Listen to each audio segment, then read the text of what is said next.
YouTuber मौसी की कहानियाँ में आप सभी सुधी कथा सुनने वालों का स्वागत है। अभी कुछ दिनों से एक प्रकरण बड़ी चर्चा में है, जिसमें एक बड़े पद पर पहुंच चुकी महिला अपने पति को तलाक देना चाहती है, क्योंकि अब उसे लग रहा है कि उसका पति उससे छोटी स्थिति में कार्यरत है। हालांकि सच्चाई क्या है ये हम नहीं जानते, लेकिन पूरे देश में इस विषय पर बहुत ही ज़्यादा डिस्कशन चल रहा है। लेकिन सदैव ऐसा नहीं होता है कि महिला उच्च पद पर पहुंच जाए और फिर अपने पति के साथ इस प्रकार का व्यवहार करे। अधिकांशतः तो ऐसा ही होता चला आया है कि पुरुष उच्च पदों पर रहते हैं या अच्छी स्थिति में होते हैं और महिलाओं को ही सारा का सारा संघर्ष झेलना पड़ता है। ऐसी ही एक कहानी है आस्था के आयाम, जो कि लिखी है प्रसिद्ध लेखिका सुश्री मालती जोशी जी ने।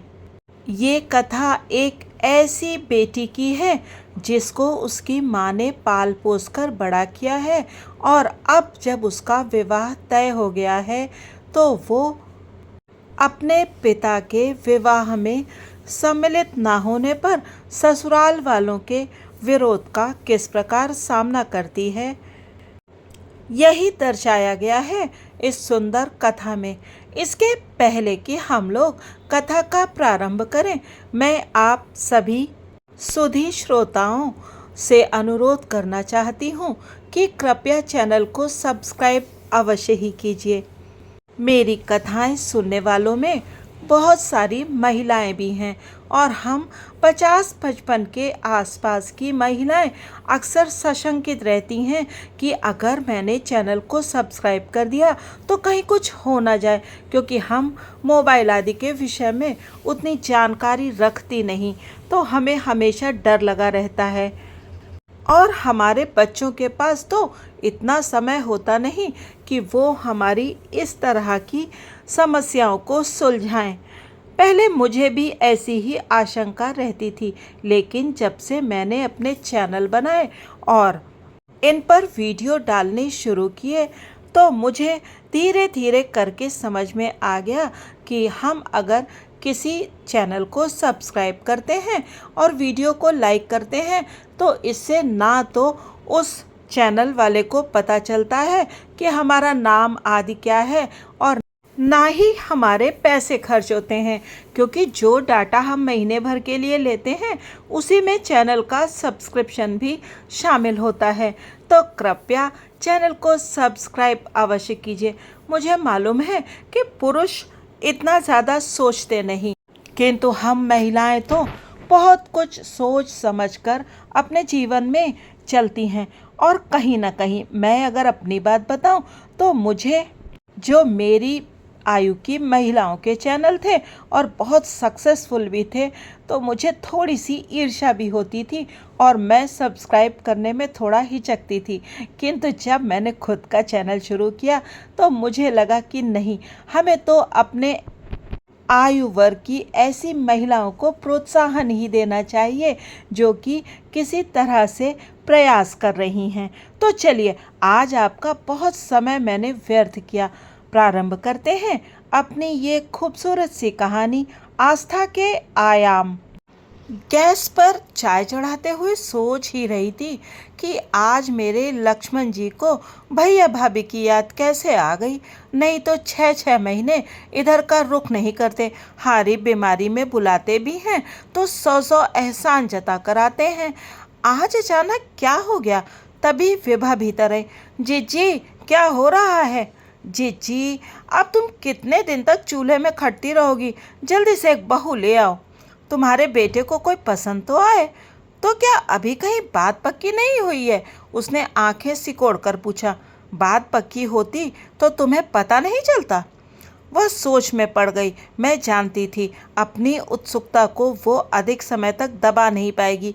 बोल ही पड़ी। मैंने तो सुना था कि शंकर बाग वाले प्रसाद जी के यहाँ आपने हाँ कर दी है। हाँ, मैंने उदासीन भाव से कहा। धीरू को वो लड़की ठीक लगी है। बस, तो बात पक्की ही तो हुई जीजी। लड़के की पसंद ही तो आपकी आखिरी शर्त थी। दान दहेज तो आपको कुछ लेना नहीं है। इस विषय को वहीं समाप्त करने के लिए मैंने उसे चाय की ट्रे पकड़ाई और कहा, चल बाहर चल, मैं नाश्ते की प्लेटें लेकर आती हूँ।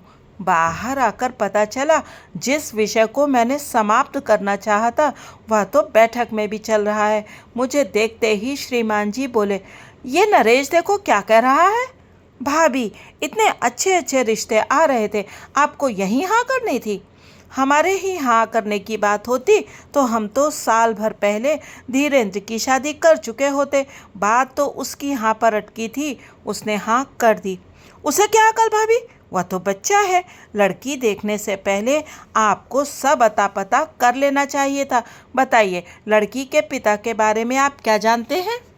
वो शायद यूपी में कहीं फॉरेस्ट डिपार्टमेंट में हैं। प्रसाद जी ने तो यही बताया था।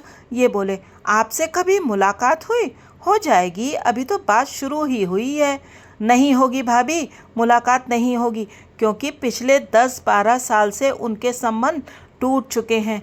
या उनकी आपस की बात है, हमें क्या करना है। कमाल करती हो, ये चिल्लाए। करना कैसे नहीं है?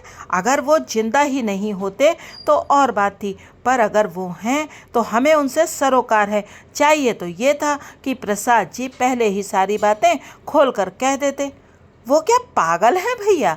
पहले उन्होंने आपको इम्प्रेस किया, फिर लड़के को बस में किया, अब धीरे से अपनी बात कह देंगे और ऐसे वक्त कहेंगे जब आप कुछ नहीं कर पाएंगे।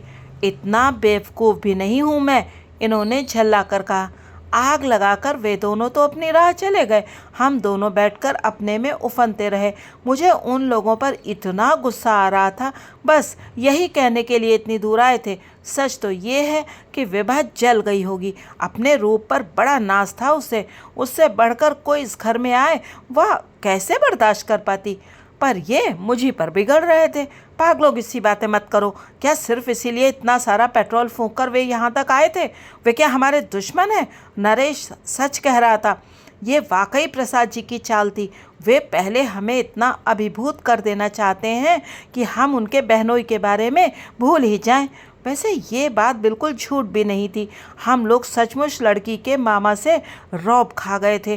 वे 10 बार गाड़ी लेकर हमारे दरवाजे पर आए थे। अच्छा हुआ जो लड़की देखने भी हम उन्हीं की गाड़ी में गए। स्कूटर पर तो वहाँ जाते शर्म ही आती। उनका बंगला और उनकी शान और शौकत देखकर एक हीन बोध सा जागा था, पर मन को यही तसल्ली दी थी कि लड़की उनकी अपनी बेटी नहीं, भांजी है, और उसकी माँ भी कॉलेज की लेक्चरर भर है। उसके पिता की बात तो उस समय मन में आई ही नहीं। लड़की को देखने के बाद तो मन के सारे विकल्प खुल गए। डॉक्टर लड़की की चाह में आधे रिश्ते तो वैसे ही निरस्त हो जाते थे। जो बचते थे उनमें मनचाही लड़की मिलना बहुत मुश्किल हो रहा था। पर कौमुदी को देखा तो हम भी ठगे से रह गए। धीरेन्द्र अगर मोहित ना होता तो आश्चर्य था। मैंने तो सपने बुनना भी शुरू कर दिया था, पर नरेश और विभा आकर सब गुड़ गोबर कर गए। वैसे तो शायद ये इस बात को इतना तूल ना भी देते, पर उन्हें शिकायत थी तो यही कि उनके साथ धोखा हुआ है। जैसा कि मुझे डर था। धीरू तो सारी बात सुनते ही उबल पड़ा। मम्मी, हमें शादी लड़की से करनी है, ना कि उसके बाप से। आप लोग तो बात का बतंगड़ बना देते हैं। देखो बेटा, शादी में तो सब कुछ देखा जाता है। माँ बाप, भाई बहन, यहाँ तक कि ननिहाल तक की खोज खबर ली जाती है। और तुम्हारे चाचा कह रहे थे, वो कौन होते हैं बीच में बोलने वाले? वो तुम्हारे सगे चाचा हैं। इन्होंने एक एक शब्द पर जोर देते हुए कहा। ठीक है, पर पापा, क्या आज तक चाचा जी ने तलाक का नाम नहीं सुना था? क्या तलाकशुदा माँ बाप के बच्चों की शादी नहीं होती? होती होगी, पर क्या उस पुण्यकार के लिए हम ही रह गए हैं? देखो बेटा, जरा ठंडे दिमाग से काम लो। तलाक शब्द चाहे जितना जाना पहचाना हो, पर यह केवल एक शब्द नहीं है, एक प्रक्रिया है, एक स्थिति है जो अभी उतनी आम नहीं है। इसके साथ 100 प्रश्न जुड़े होते हैं। तलाक क्यों हुआ? किसकी गलती से हुआ? इसका बच्चों पर क्या प्रभाव पड़ा? उनका मानसिक संतुलन कैसा रहा? आर्थिक स्थिति पर क्या दबाव पड़ा? कल को शादी के मंडप में पिता नहीं होंगे तो ये सारी बातें उठेंगी, लोग तरह तरह के सवाल करेंगे। हम तो किसी तरह निपट भी लेंगे, पर तुम दोस्तों के सामने आंख नहीं उठा पाओगे। शादी व्यक्तिगत होते हुए भी एक सामाजिक घटना है बेटे, इसमें तुम न समाज को नज़रअंदाज कर सकते हो न परिवार को। पापा के लंबे चौड़े भाषण से धीरू सहम गया। बड़े ही दयनीय स्वर में उसने पूछा, तो इसका मतलब है इतनी सी बात के लिए आप यह रिश्ता नकार देंगे? ये इतनी सी बात नहीं है बेटे। बेचारा लड़का, उसका मुंह इतना सा निकल आया था, तभी मेरे दिमाग में बिजली सी कौंधी। सुनिए, मैंने उमकते हुए कहा, एक काम करते हैं, उनसे कहेंगे कि आपके जो भी झगड़े हों घर में रहने दें, बस शादी भर के लिए उन्हें बुला लें, सबका मुंह बंद हो जाएगा। कहने भर से ही वे आ जाएंगे? क्यों नहीं आएंगे? बेटी की शादी देखने का चाव तो हर बाप को होता है। तुम भी बस एक ही हो, हिंदी पिक्चरें देख देख कर तुम्हारा दिमाग खराब हो गया है। अब इस बात का कोई क्या जवाब दे। इन्होंने तो एक तरह से बात ख़त्म ही कर दी थी, पर मैंने हार नहीं मानी। चुपचाप उन लोगों को फ़ोन कर दिया कि आकर मिल लें। वे लोग भी जैसे हमारे निमंत्रण की बाट ही जो रहे थे। दूसरे ही दिन दोनों भाई बहन आ पहुँचे। इन्होंने ढंग से नमस्ते का जवाब भी नहीं दिया। उन पर तो थोड़ी नाराज़ी थी, असली गुस्सा तो मुझ पर था। मैंने उन्हें भनक भी नहीं लगने दी थी, इसलिए इस अप्रत्याशित भेंटवार्ता के लिए वे तैयारी नहीं कर पाए थे। उन लोगों ने समझा कि अब हम लड़के वाले हो गए हैं, इसलिए लटके झटके दिखा रहे हैं। फौरन उन्होंने उस सामान की फहरिस्त भी निकाली जो वे लड़की को देने जा रहे थे। फिर उन्होंने जनवासे की बुकिंग के बारे में बताया, रिसेप्शन का मीनू पढ़कर सुनाया, फिर बताया कि बारात के लिए 4 घोड़ों की शानदार बग्घी वे तय कराए हैं। वैसे धीरेन्द्र जी अगर कार में आना पसंद करते हो तो वह इंतजाम भी हो जाएगा। अपने उत्साह में वे शायद भूल ही गए कि लड़के को मंडप तक पहुंचाने की व्यवस्था का दायित्व हम पर है। उन्हें तो ये बात भी बड़ी देर में समझ में आई कि इतनी देर से हमने उनकी एक बात का भी जवाब नहीं दिया था। वे लोग थोड़ा सहम गए। फिर कौमुदी की माँ धीरे से बोली, या तो खैर मैंने अपनी बुद्धि के अनुसार एक रफ एस्टीमेट बनाया है, वैसे आपकी जो भी मर्जी हो बता दें। एक ही लड़की है मेरी, उसी के लिए कमा रही हूँ। आप कहकर तो देखिए, आपकी कोई बात खाली नहीं जाएगी। इतनी देर बाद इन्होंने मुंह खोला। बोले, अब आपसे क्या कहें। कौमुदी के पापा अगर बातचीत करने आते तो कुछ कहते भी। वे दोनों एकदम सकपका गए।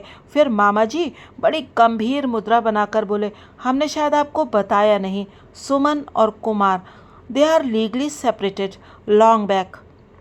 तो क्या बेटी की शादी में भी नहीं आएंगे? सवाल ही नहीं पैदा होता।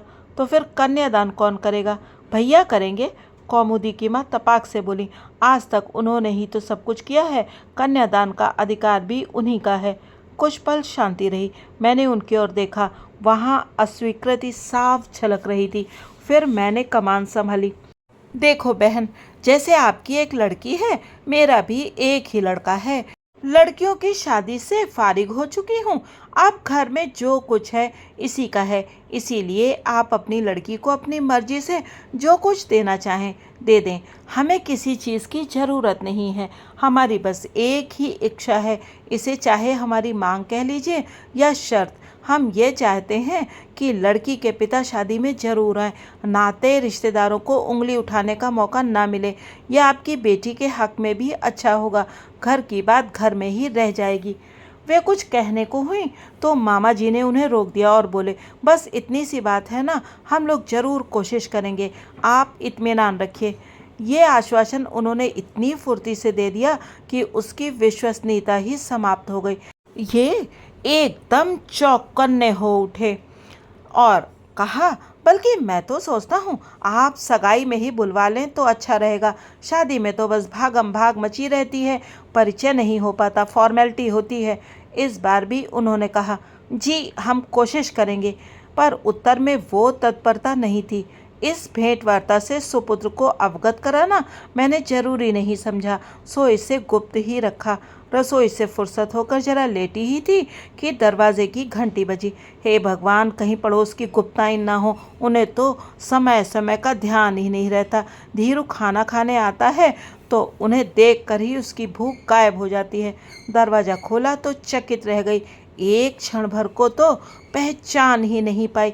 इससे पहले एक दो बार जब भी उसे देखा था, साड़ी में दबी ढकी ही देखा। सलवार सूट और खुले बालों में वो एकदम अलग ही लग रही थी।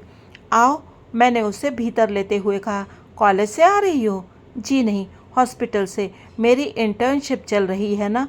अरे हाँ, मैं तो भूल ही गई थी। सच तो ये था कि अंदाज़ा लगा रही थी कि ये अचानक क्यों आई है। ईमानदारी की बात तो ये है कि उसका इस तरह से आना अच्छा भी नहीं लगा। शायद धीरू ने बुलाया हो, पर बुलाने से पहले मुझसे पूछना तो था। बता ही देता तो जरा घर ठीक ठाक करके रखती, खुद भी जरा ढंग की साड़ी पहन लेती। यह लड़की भी तो ऐसी सिलबिल्ली सी चली आई है। कुछ समझ में नहीं आया तो मैंने क्लिनिक में फ़ोन लगा दिया। धीरू, कौमुदी आई है। क्या? उसके स्वर में आश्चर्य था। तू घर आ रहा है ना? Don't worry mom, just coming. उसने मेरे स्वर की व्यग्रता को पकड़ लिया। समझ गया होगा कि मम्मी के हाथ पांव फूल गए होंगे। फ़ोन रखकर मैं पानी लेने चली गई। पानी देने के बाद पूछा, चाय पियोगी? नहीं आंटी, अब घर जाकर खाना ही खाऊंगी। तो यहीं खा लो ना, सब तैयार है। बस खाने वालों का ही इंतज़ार है। आज रहने दें, आज माँ घर पर हैं, इंतज़ार करेंगी। माँ ऑफिस नहीं गई? मैंने पूछा। उसने जवाब नहीं दिया, बस खिड़की के बाहर देखती रही। धीरू बस अभी आता ही होगा, मैंने कहा और उठकर दरवाज़ा खोल दिया, जैसे वो आ ही गया हो। दरअसल मैं अपना असमंजस छुपाने का प्रयास कर रही थी। आप बैठिए आंटी, उसने कहा तो मुझे आकर बैठना ही पड़ा। शरबत लोगी? आप परेशान ना हो, मैं कुछ नहीं लूँगी, बस आपके 5 मिनट लूँगी। आपने नाहक ही धीरेन जी को फ़ोन किया? मैं दरअसल आप ही से मिलने आई थी। मुझसे? हाँ, और माँ से छिपकर आई हूँ। आपकी शर्त के बारे में सुना था। वर पक्ष तो अपनी शर्तें मनवा ही लेता है। आपकी शर्त भी मान ली गई है। कल ही मामा रिजर्वेशन करा आए हैं। आज रात को माँ उनके साथ गोरखपुर जा रही हैं। माँ के मन में क्या है ये मैं नहीं जानती, पर मामा का कहना है कि इतनी सी बात के लिए इतना अच्छा रिश्ता छोड़ देना ठीक नहीं है। पर आंटी जी, ये इतनी सी बात नहीं है और इसीलिए आपकी शर्त मुझे मंजूर नहीं है। मैं सन्न रह गई। आप तो सारा इतिहास नहीं जानती, आप तो केवल लोकाचार जानती हैं। आप तो ये मानती हैं कि बेटी के बाप का शादी में होना बहुत ज़रूरी है, लेकिन आपको ये कहाँ मालूम है कि इसी बाप ने हम दोनों माँ बेटी को आधी रात घर से निकाल दिया था। वो रात हमने पड़ोसियों के यहाँ बिताई थी। उन्हीं लोगों ने टिकट का बंदोबस्त करके हमें गाड़ी पर चढ़ाया था।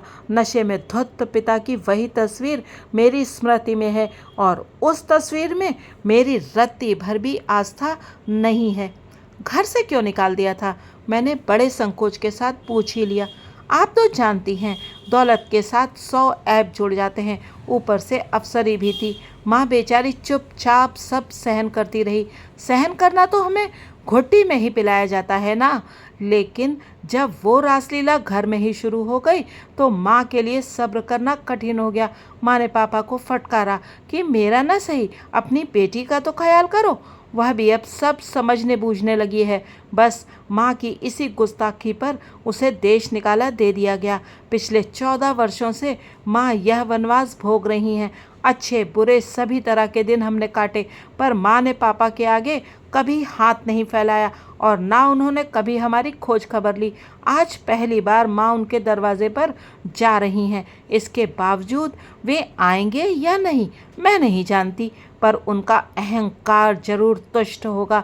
जिस आत्मसम्मान के साथ माँ इतने दिनों तक तन कर खड़ी थी वो टूट जाएगा। इसके बाद जिएंगी कैसे? मैं अपने स्वार्थ के लिए उन्हें अपमानित नहीं कर सकती। जिस दिलेरी से उन्होंने मुझे पाला है उसकी आप कल्पना भी नहीं कर सकती, इसीलिए दाद भी नहीं दे पाएंगी। पर मैं तो उसकी उपेक्षा नहीं कर सकती ना। मैं चुप थी, क्या बोलती। अच्छा आंटी, वो उठ खड़ी हुई। बस यही कहने आई थी कि अगर माँ मेरे अभिभावक के रूप में आपको ग्राह्य नहीं है तो मुझे भी यह रिश्ता मंजूर नहीं है। शादी को लेकर वैसे भी मन में कोई सुंदर कल्पना नहीं है, पर इस कीमत में तो वो बहुत ही महंगी है। उसके साथ मैं भी दरवाजे की ओर मुड़ी तो देखा वहाँ पता नहीं कब से धीरू खड़ा है। कौमुदी ने उसकी तरफ देखा भी नहीं और दनादन सीढ़ियाँ उतर गईं। वह ठगा सा, अभिभूत सा उसे देखता रह गया। धीरू, मैंने हौले से उसका कंधा छूकर कहा, सोच लो बेटे, इतना तेज तुम सह सकोगे? इतना दर्द तुम झेल लोगे? कह नहीं सकता मम्मी, वह गंभीर स्वर में बोला।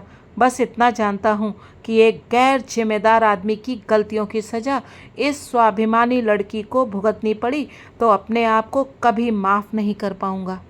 कहानी आपको कैसी लगी कमेंट सेक्शन में लिखकर बताना बिल्कुल ना भूलिएगा। और हाँ, चैनल को सब्सक्राइब करिएगा और वीडियो को लाइक करिएगा।